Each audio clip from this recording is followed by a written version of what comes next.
So, welcome everybody to the next episode in Let's Talk Energy.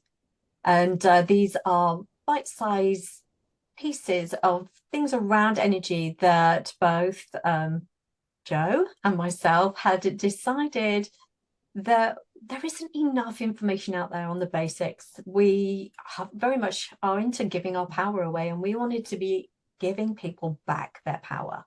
So for us, that's what I feel that the podcast is all about. So my name's Amanda Brooks, and this is my beautiful colleague. Hello, I'm Jo Dahl. And is there anything you wanted to add about our reasons for doing this, Joe? So I think you've named it. It's a lot of people think energy when we talk about energy or energy work or energy healing, it's weird. Weird. We're trying to bring it back to being normal and make people or help people to realize that we're all energy.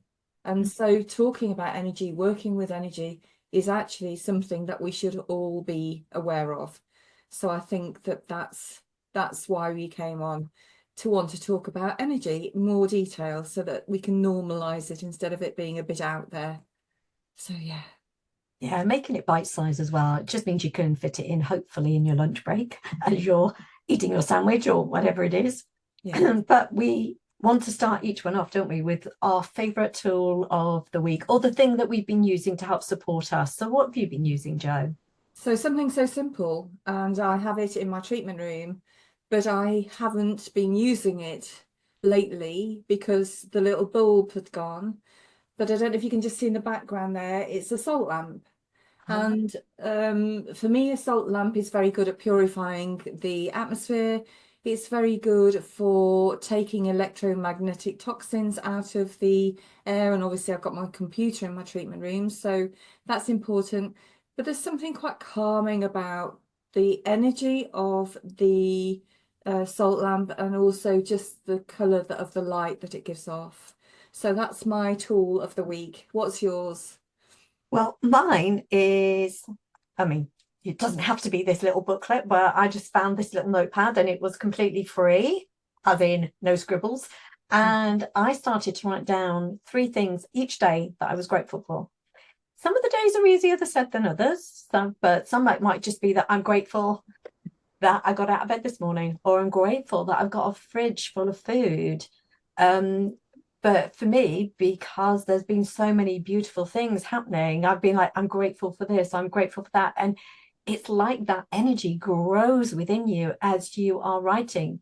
But sometimes it can be hard, depending on what's going on. But if we can just find three things a day to be grateful for, it starts to shift and change our energy. And it's such a simple, easy tool to do as well.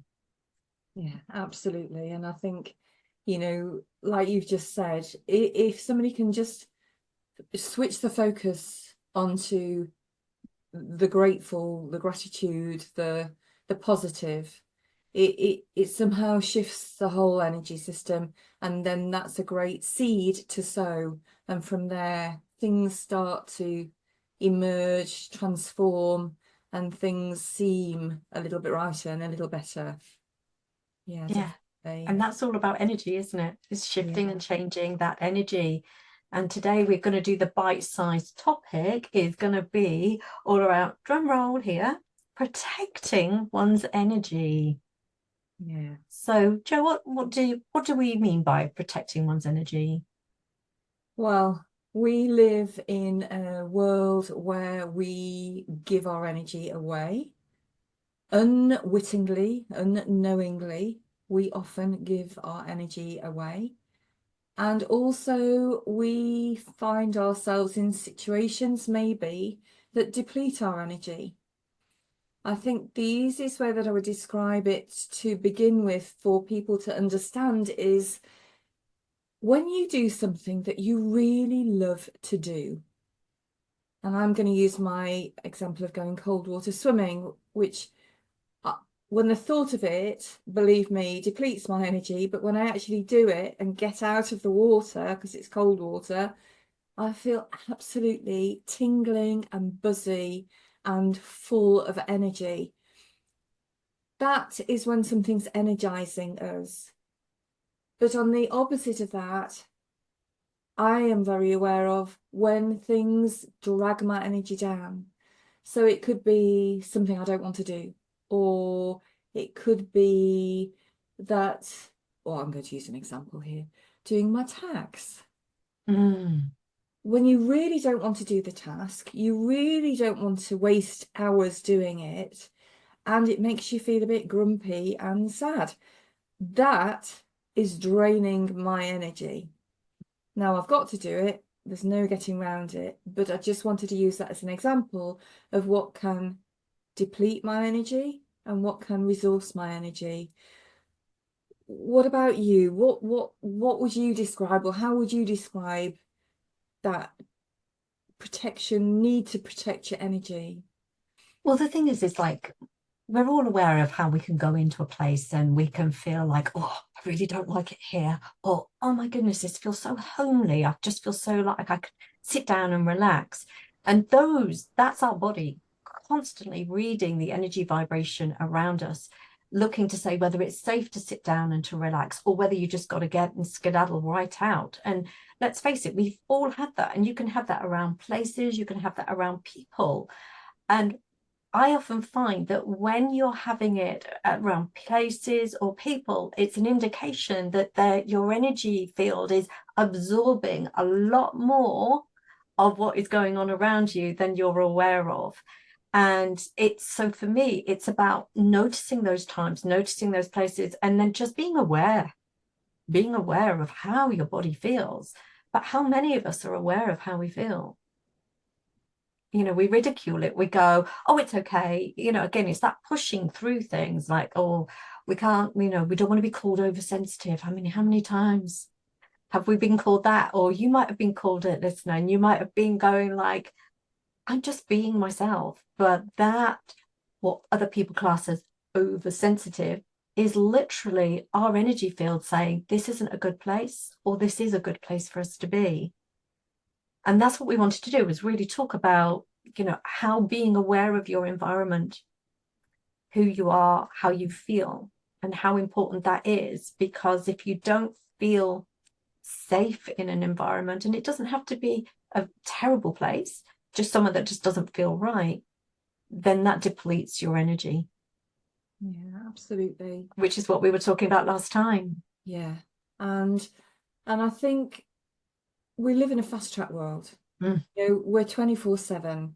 Everything is instantaneous, everything's about doing, existing. It really is about that place of reacting.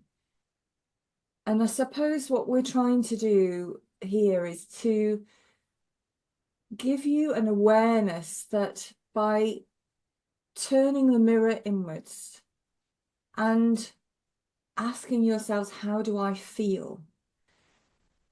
We often numb out, we often detach, we often focus on everybody else and not ourselves.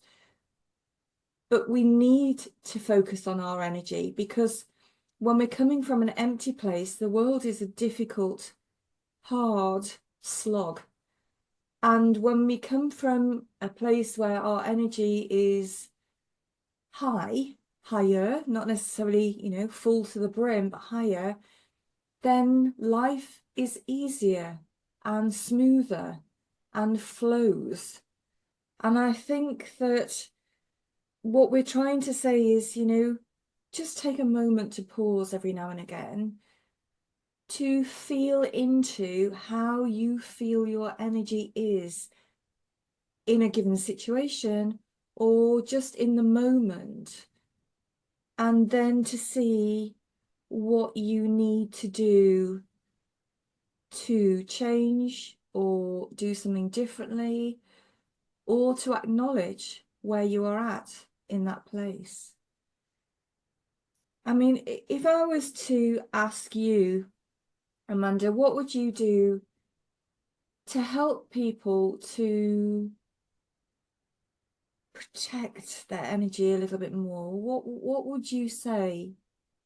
So one of the things that I have spoken to many, many clients about over the years, and I've taught my son, and I'm now teaching my grandson, is that when you wake up in the morning and you're getting out of bed, that you almost imagine like this beautiful golden egg of light all around you, and have that intention being, and yes, that means you're kind of visualizing, I know, and you're putting an intention out there, but everything's an intention anyway, but the intention that that egg is going to keep your energy protected and balanced and harmonized throughout the day. And then I always say, do one at night as well as you're getting into bed, because we pick up so much stuff in the daytime, and whilst we're sleeping our energy field is healing, it's recalibrating, so we almost need like that upgrade every single day. So for me, it's that golden egg, and it's something that doesn't cost us anything but a little bit of time to do. Yeah. Yeah, what about you? So I would say something very similar about protecting yourself. And there's various ways that you can protect yourself, but it's about consciously doing it and doing it regularly, building it into a routine. And as you said, it doesn't cost anything, but it just does take a few minutes to do morning and night. And I don't know whether you find this, but I know that talking to clients, there are people who invade our energetic space. Or how many times have you been somewhere or spoken to somebody, or dare I say, have a family member or a friend where you spend time with them and you come away and you feel absolutely exhausted? And I think by protecting ourselves, just by putting this bubble around us or a swirl, or pretending we're a cloud and letting things drift through us, I think it just allows us not to be susceptible or vulnerable to people taking our energy, not consciously, that that it's not a conscious thing that somebody will come along and go, oh, I'll have all your energy today, Joe, please can I have it all, I'm just going to sap you dry. But it's this kind of, their energy is a bit low and you've got energy that you're happy to give away, and so you find that you're giving it away unwittingly, unknowingly, but it does leave you significantly affected. um just moving on from that, you know, can we do anything to stop that from happening? Can we, other than putting a golden light around us or something, what else can we do to help ourselves in a work situation or a work environment, um, with certain people in our lives? What can we do to help ourselves? I mean, well, the egg actually does help to protect our energy field. And as I say, that doesn't cost anything. Then you could use a crystal called tourmaline, which you just have in your pocket. It's just a very small stone. But obviously, that costs a little bit of money because you have to find a good quality and things like that. People say, just evict them out of your life. Well, that's not easy. That isn't easy. So I'm always one for, okay, look up what is it that I need that will help to strengthen my energy field. And that can be having that water that we spoke about last time, keeping ourselves hydrated. It can also just be listening to what somebody is saying without trying to fix what they're saying. Because as soon as we start to try and find a solution to someone else's issue, we're automatically in there with that energy. We'll call it energy vampire, which sounds really awful because no one's doing it consciously. It's just the fact that they're so depleted that sometimes they're taking from you and you're already depleted.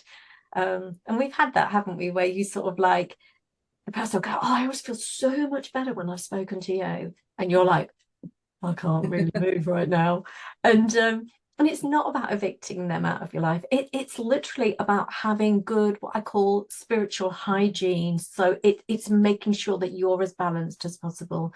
That, maybe you've cleared your energy just by using your hands in your field, just to sort of like shift things through that have maybe got caught. And I know that looks strange, but you know what? It works. And I've found it so many times over the years that the simple things can actually have such a big impact for us. Yeah, definitely. And I think a couple of other resources, tools that we can share with you. Things like if you feel like you've been depleted by a situation, and it could be a workplace, not through people, but through the fluorescent lighting or the computers, the electromagnetic toxins, have a cold shower. Now, you don't have to have a cold shower from beginning to end. You can have a warm shower, but then just flick it onto cold at the end. And that is a really good cleanser of our energetic field. And it will revitalize and energize you. There are some essences that you can use to spray through your aura. Or as Amanda said, just sweep your hands through your aura and get the energy moving around again, just to shift things through your system. Things like standing on the ground. Now, I know this may be something that you're not too keen on doing at the moment, but standing on the grass with bare feet, it again, it kind of draws the energy up from the earth and into you. It doesn't cost anything, but that can be so powerful. But I think, the most important thing from what we're sharing with you today is to look inwardly and ask yourselves regularly, daily, how is my energy today? Is my energy high? Is my energy low?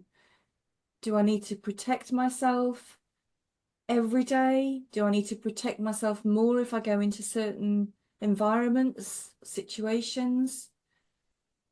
What brings my energy up? Do I need to do more of it consciously, bring it into my awareness to make it happen? Put things in your gratitude book, because that again is resourcing, and by just connecting with things that have brought you joy in the day can energize you and protect you and raise that energy. Is there anything that I've missed that you would have added to that?